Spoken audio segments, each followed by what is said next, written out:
Hola gengs, good morning, selamat pagi. Capek ya habis run in the morning. Butuh asupan kafein guys. Habis lari pagi, jadi kita akan ngopi supaya sampai rumah. Ini kan lagi proses cooling down ya sebelum pulang. Proses cooling down, jadi mesti sambil menginjek kafein ke dalam tubuh, sambil kita sedikit bercincong ria tentang apa yang terjadi di dunia lala. Celah guys, kita akan brew. Saya siapkan dulu perlengkapannya. Kali ini saya akan buru bercandaan ya, nggak usah serius-serius kita lah. Ala-ala ngapain serius, bukan kodratnya ala-ala serius, karena bercandaan is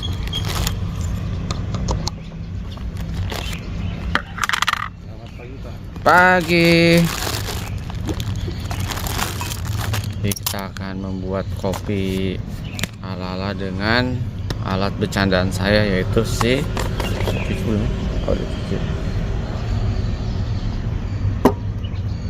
Star Mirage.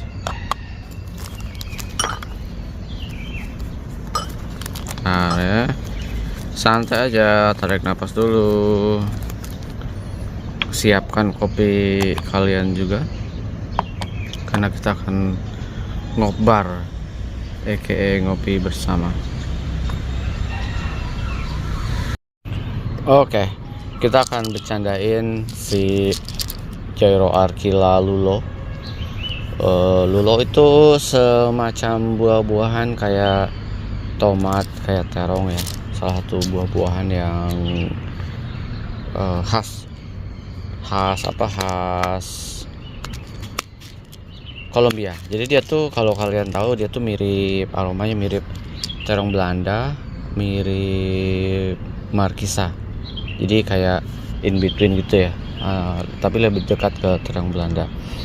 Saya sedikit kita ngobrol sedikit ya, karena belakangan banyak banget orang yang pro kontra si kopi-kopi, khususnya kayak keluaran dari Jairo dan beberapa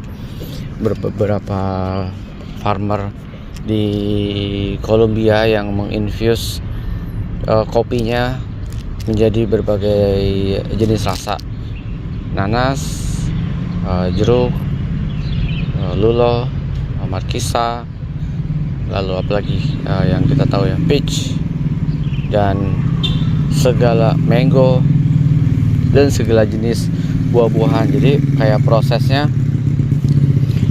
panen, lalu ada yang prosesnya cherry-nya nggak diapa-apain, langsung direndam kayak belum dikupas dulu gitu ya, di natural mungkin, direndam di tong, lalu si buahnya itu semacam di blender, lalu dimasukkan ke dalam tong kopi, ditutup ya, terjadilah fermentasi.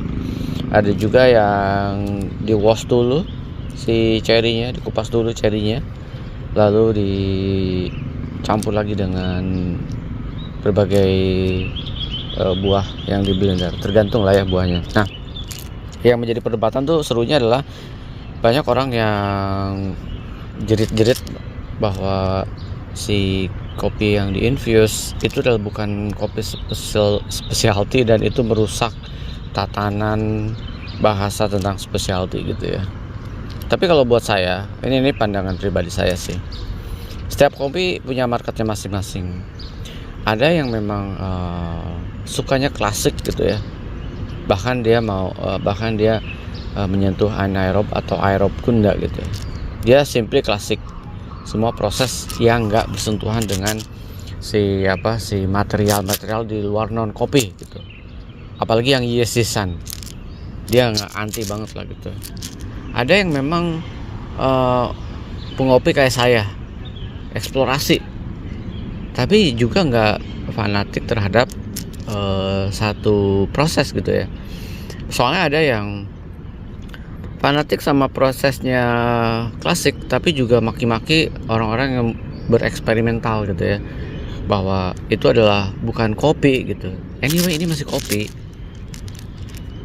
Dia itu si Castillo itu salah satu kopi yang di Kolombia, mungkin salah satu kopi yang underrated gitu ya. Kopi-kopi yang umum kalau di Indonesia mungkin Sigara Rutang ya, basic gitu ya, atau Ateng lah gitu ya. Castillo tuh nggak salah ada timur hybridnya, which is ada robustanya kalau nggak salah ya, correct me if I'm wrong. Itulah kenapa secara panen dia dahsyat, tapi secara kualitas rasa untuk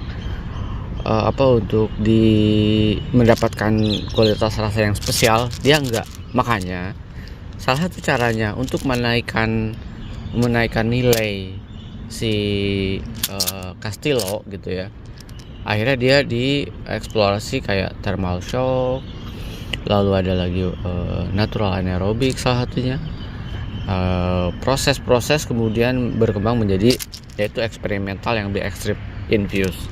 Akhirnya apa, kalau kalian menemukan Castillo di harganya yang pure ya, yang klasik itu around bahkan 180 ya di 2015 2016an, 180 sampai 200 lah.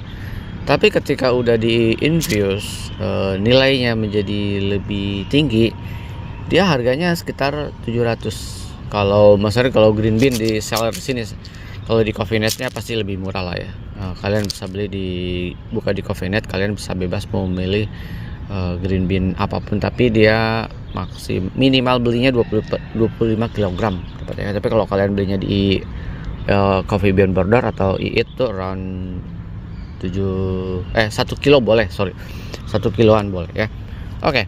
Jadi pada akhirnya bagaimana kalau menurut saya usaha petani untuk menaikkan nilai kopi yang selama ini kurang diminati gitu ya. Toh kalau buat saya setiap kopi ada marketnya masing-masing, eksperimental juga ada. Kalau kalian tahu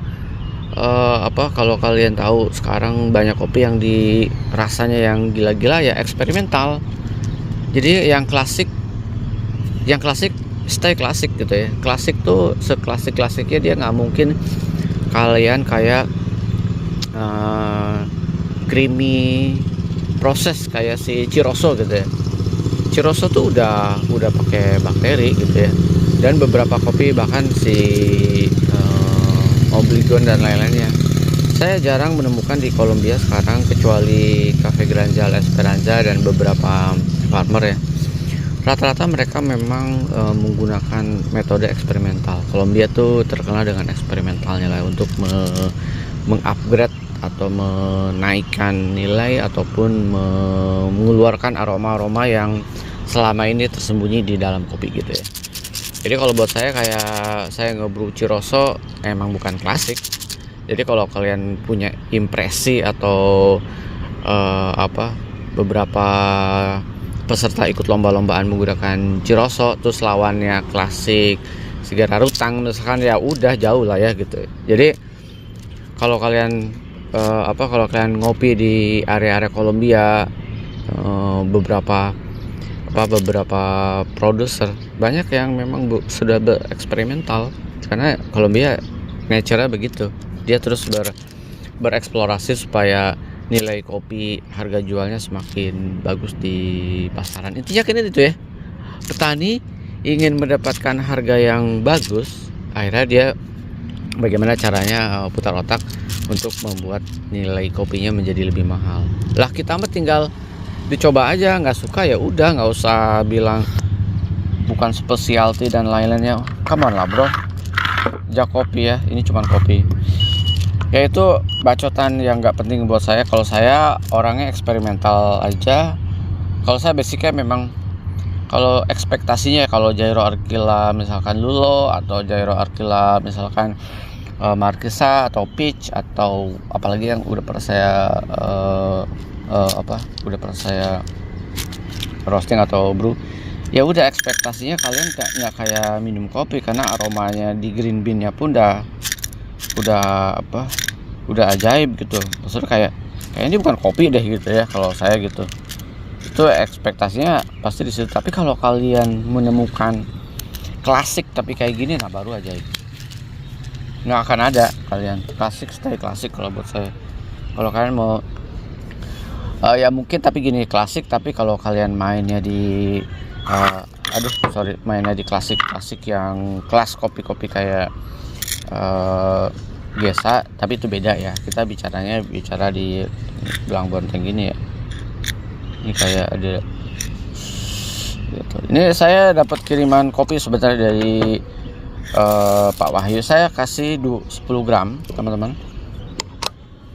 Lalu saya akan kasih setting green size di espresso aja ya. 1, 2, 3. Espresso ala-ala dikit lah, coarse dikit.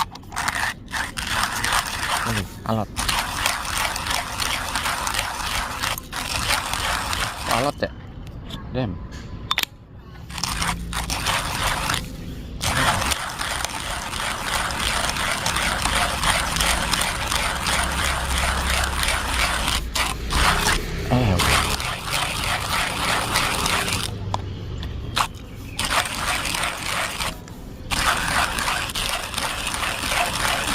Alot banget.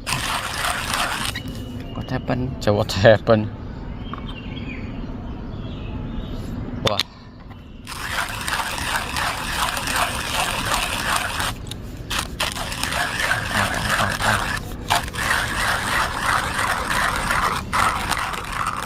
Ya. Oke. Capek ya. Oke. Tapi sambil saya ngobrol ya. Jadi kalau buat beberapa kedai kopi atau roastery, sebaiknya memang saya setuju sih kalau memang ini bukan kategori, bukan specialty ya. Saya setuju karena udah mengalami, walaupun cupping score-nya walaupun cupping score-nya misalkan di atas 85 gitu ya, tapi ini kan udah nggak pure gitu ya, nggak pure kopi. Dia udah dibantu dengan instrumen lain. Ya, dia dibantu udah instrumen lain. Jadi buat roastery atau kedai kopi, misalnya green size di sini bentar ya. Green size saya sehalus inilah. Sekali lagi penekanan kalau buat saya, karena banyak yang ya kayak orang-orang baru mungkin yang antusias dengan kopi dan merasa si infuse ini diklaim sebagai eksotik gitu. Banyak banget roastery sama kedai kopi yang mengklaim si infuse ini es kopi eksotik. Kalau buat saya sih sebaiknya jangan lah ya, dan mesti jujur. Jadi kapan waktu saya ini termasuk orang yang bukan orang yang terkenal, tapi orang-orang yang kayaknya udah antusias di dunia kopi dan kayak udah si paling kopi banget gitu ya. Terus saya tanyakan waktu saya pesan kopinya dia, kopinya apa yang rekomen kayak gitu ya. Saya selalu gitu sih nanya. Terus bilang, ini kak, oh ini nih, oh eksotik nih, ini rare nih, ini apa ya, ini Jairo Akira Lulo nih waktu itu ya, infuse ya. Udah nggak bisa dengan nada yang, lah kok tahu ya infuse. Ya iyalah. Pagi pak, ngopi. Yuk silakan. Ini naik sepeda nih pagi-pagi kak. Ya jadi ya jujur aja, pertama emang ini bukan eksotik. Kalau ngomongin specialty bebas lah. Toh si Castillo yang non infuse juga banyak yang dikategorikan specialty ya, dengan sortasi dan lain-lainnya. Jadi buat saya sih jujur aja sih, kalau memang ini infuse ya infuse aja gitu ya, nggak usah dibilang eksotik. Dia eksotik karena bantuan. Kalau beberapa kopi dari memang basicnya udah eksotik, udah rare, ya itu udah given gitu ya, nggak perlu di infuse kayak Gesa, kayak Ciroso mungkin, kayak Obligon mungkin, kayak Pink Bourbon, Long Orange Bourbon, atau varietas yang memang basicnya udah oke di basic varietasnya gitu ya. Jadi nggak perlu lah ngomongin bilang ini rare, kagak rare ini mah. Orang Indonesia juga bisa bikin sih, cuman kan modalnya katanya nggak murah ya. Oke, kita akan bikin aja panjang kali lebar ya, karena saya suka gemes aja sama orang-orang yang suka merasa udah paling kopi itu kopi itu nggak boleh diginiin. Kalau petani mah gimana caranya dia bisa hidup? Kalian nggak ngerasain jadi petani sih, bagaimana dia mengolah kopi menuju panen, lalu berusaha untuk membuat kopi ini menjadi laku ya.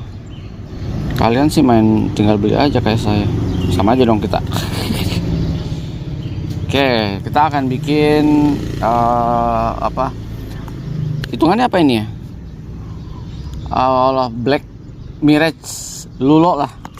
Nanti diomelin lagi sama orang-orang kalau saya bilang ini Americano, atau saya bilang ini kopi-kopi yang lain.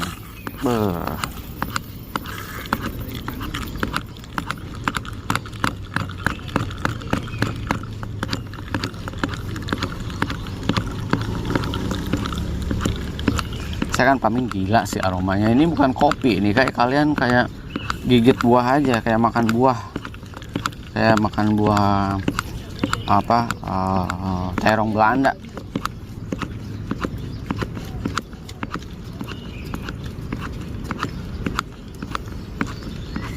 Jadi buat orang-orang yang baru antusias membuka roastery gitu ya, melihat ini pasti dia menjualnya, "Kak, ini kopi eksotik, kopi rare." Kagak rare, Pak. Ini Castillo, kalian lihat deh, mostly ya, yang di Kolombia yang dimainin menjadi menjadi kopi-kopi infused itu rata-rata Castillo, mostly ya Castillo, hampir semuanya lah Castillo, karena memang Castillo panennya bagus, tapi secara kualitas cuppingnya nggak bagus gitu ya. Kategorinya dia kategorinya mungkin bukan varietas buat kompetisi lah ya gitu ya. Hitungannya buat komersial gitu, komersial grade lah hitungannya. Karena kalau di Kolombia tuh ada varietas yang memang buat kompetisi gitu ya. Ada lagi yang memang buat komersial aja, buat kopi-kopi di restoran, di hotel gitu ya, pabrikan, buat jadi kapal api dan lain-lain, karena dia secara kandungannya ada robustanya kalau nggak salah. Oke, kita cobain yang ini. Saya sebenarnya udah berkali-kali nyobain si Lulo ini ya. Emang kalau kalian hirup aja udah kayak bukan minum kopi gitu ya, lebih ke kayak minum jus dari sisi aromanya.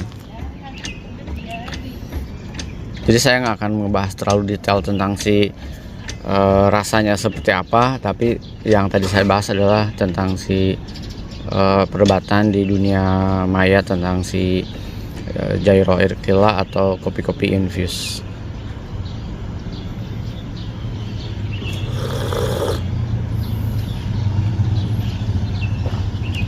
Ya, seginilah ekspektasinya. Kalian nggak terlalu berharap banyak tentang si kopi-kopi yang di infuse kalau kalian udah mencoba ya. Kalau kalian pergi ke yang di Alam Sutra ya, aduh saya lupa, yang di Alam Sutra tuh yang cukup gede yang pernah saya datangin, yang kopi, aduh saya lupa lah, lumayan sempat viral kok. Nah itu isinya kopi Kolombia, kayak 50% kopinya infused. Kalian bisa cek di sana.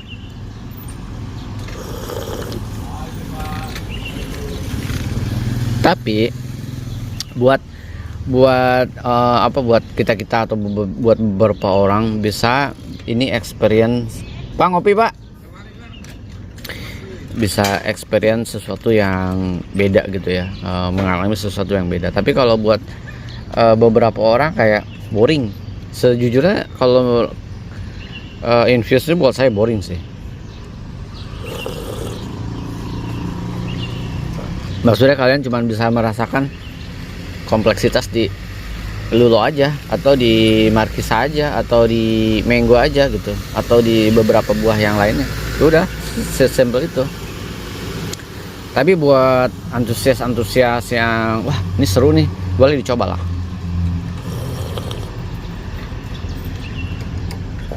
Tanpa misalkan menyinyiri atau menjelek-jelekan si klasik proses. Begitupun dengan orang yang klasik proses garis berat juga nggak perlu lah ya. Kalian nggak pernah tahu sih apa yang dialami sama petani dan bagaimana caranya menaikkan nilai-nilai kopi.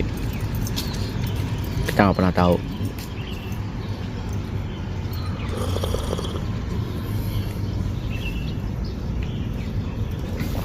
Jadi gimana kalau menurut saya tentang infuse sah-sah aja sih. Cuman kalau buat saya kayak gini, di 3 bulan tuh infuse nyoba sekali lah, buat main-main di rasa.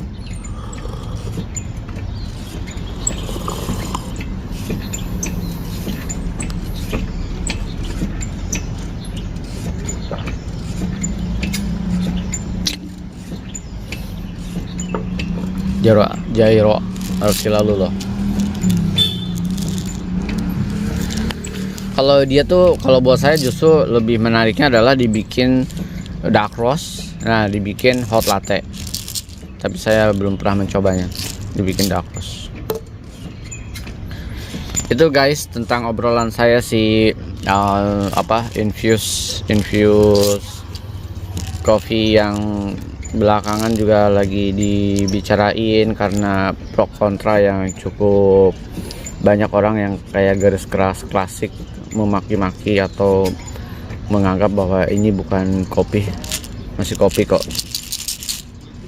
Tapi esensinya aja bener-bener kalau buat saya pure hilang. Jadi kayak kelas-kelasnya creamy bakteri gitu ya dari Joan Vergara atau si Lasso atau beberapa farmer di Kolombia, ya kita sebenarnya kehilangan esensi kopinya compare to klasik proses dari Ethiopia. Kita masih bisa merasakan sensasi pure kopinya. Tapi kalau udah creamy bakteri atau udah creamy yogurt bakteri dan lain-lainnya, ya akhirnya kita hanya sekedar eksperimental rasa aja sih tepatnya ya. Sambil menunggu nanti minggu depan, week ini saya roasting si salah satu kopi yang ikut andil menjadi bagian dari WBC 2024 Pacamara. Lalu ada satu lagi satu lagi Aji Bourbon. Walaupun buat saya, karena gini, kalau buat saya treatment untuk lomba sama treatment untuk dijual ke market itu beda gitu. Jadi kemungkinan ada sedikit perbedaannya, sama aja lah kayak ayam buat diadu sama ayam buat dijual di pasar kan beda ya gengs, pas secara treatmentnya. Tapi let's see, Aji Bourbon saya udah pernah brew sebelumnya juga, tapi kali ini saya roasting sendiri. Pacamara saya udah pernah brew dari beberapa roastery dan udah pernah saya roasting juga dari Joan Vergara, dan salah satu kopi yang memberikan impresi goks si Pacamara dari Joan Vergara, tapi nggak tahu dari si yang saya beli nih. Let's see, harganya lebih mahal, ampun-ampunan, tapi semoga layak dengan berbanding harganya. Oke teman-teman, itulah obrolannya, nggak penting. Ciao, sehat terus, sukses terus, Mas.